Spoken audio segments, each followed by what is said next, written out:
ایک ایسا انقلابی نوجوان جس نے غلامی کی تاریک راتوں میں بغاوت کی چنگاری جلائی، ایک ایسا انقلابی جس کے الفاظ نے طاقت کے ایوانوں کو لرزا دیا، وہ جس کی آزادی کی سوچ غلامی کی زنجیروں سے زیادہ مضبوط تھی اور جس کا خواب ایک آزاد سرزمین تھا۔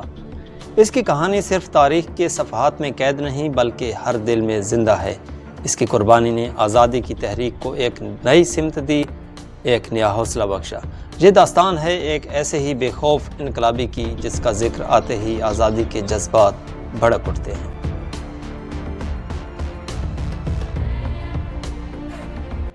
بھگت سنگھ کا نام آزادی ہند کی جدوجہد میں سنہری حروف میں لکھا جاتا ہے۔ وہ ایک نوجوان انقلابی تھے جنہوں نے برطانوی سامراج کے خلاف علم بغاوت بلند کیا اور اپنی جان آزادی کے لیے قربان کر دی۔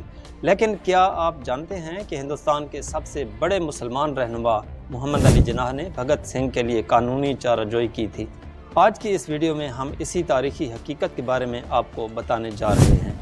سال 1929 جب بھگت سنگھ اور ان کے ساتھیوں کو لاہور اسمبلی میں بم دھماکے کے الزام میں گرفتار کیا گیا، ان پر ایک مرڈر کیس میں بھی مقدمہ چلایا جا رہا تھا۔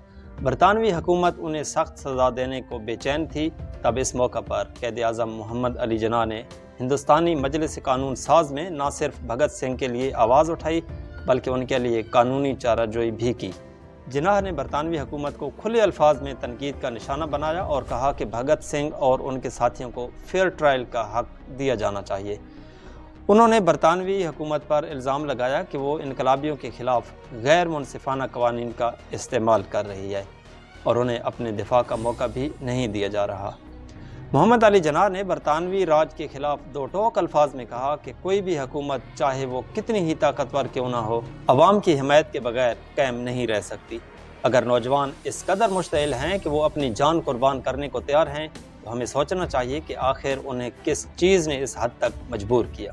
قائد اعظم نے بھگت سنگھ اور دیگر انقلابیوں کو مجرم کے بجائے محب وطن نوجوان قرار دیا جو آزادی کے لیے جنگ لڑ رہے تھے۔ انہوں نے برطانوی حکومت کو وارننگ دی کہ اگر انصاف کے تقاضے پورے نہ کیے گئے تو یہ ظلم ہمیشہ کے لیے یاد رکھا جائے گا۔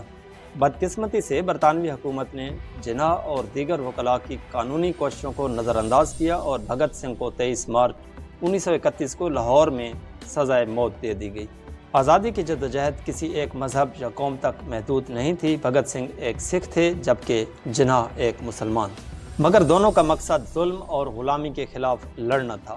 جناح نے بھگت سنگھ کے لیے جو قانونی جدوجہد کی وہ صرف ایک وکیل کا نہیں بلکہ ایک نڈر اور اصول پسند رہنما کا کردار تھا جو ہر مظلوم کے حق میں آواز اٹھانے کے لیے تیار تھا۔